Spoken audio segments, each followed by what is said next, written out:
नमस्कार, मी सोनल तांबे. Global Maharashtra 24 news बुलेटिनमध्ये तुम्हा सर्वांचं स्वागत. पाहूया आजच्या ठळक घडामोडी. फक्त ग्लोबल महाराष्ट्र 24 वृत्तवाहिनीच्या आपल्या हक्काचे विचार. मी नुकताच दिल्लीवरनं परत आलेलो आहे.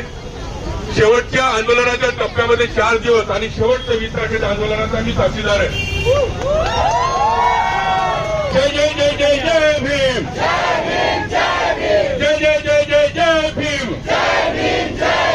मित्रांनो, फुले शाहू आंबेडकरांच्या विचाराचा गजर आणि भगतसिंगांच्या नावाचाच गजर तिकडे तिकडे पूर्ण त्या जंतर मंतरवरती होता.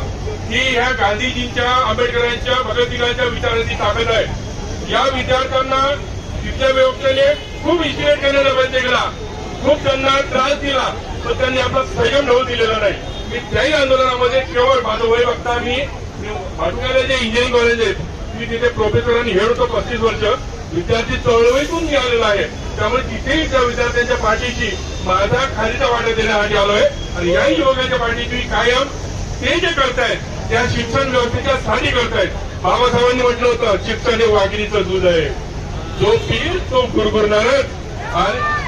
आणि म्हणून या मनुवादी व्यवस्थेने काय केलं, त्या शिक्षण व्यवस्थेवरती हल्ला करायला सुरुवात केला. मित्रांनो, लक्षात घ्या, 2014 मध्ये जेव्हा हा मोदी गव्हर्नमेंट आलं तेव्हा हेच युवक मोदीच्या नावाचा जय जयकार करत होते.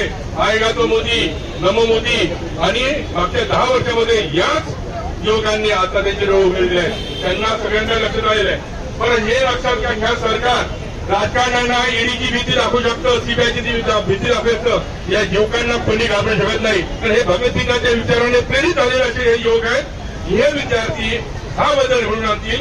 जे सरकार 14 वर्ष झुकलेलं नाही, ते सरकार या विद्यार्थ्यांनी आपल्या लढाई झुकवून दाखवलं. हेच विद्यार्थ्यांची, हेच युवकांची ताकद आहे. तुमच्या युवा शक्तीला, तुमच्या विद्यार्थी शक्तीला माझा सलाम. जय भीम, जय शिवराय. गौतमी विचारे.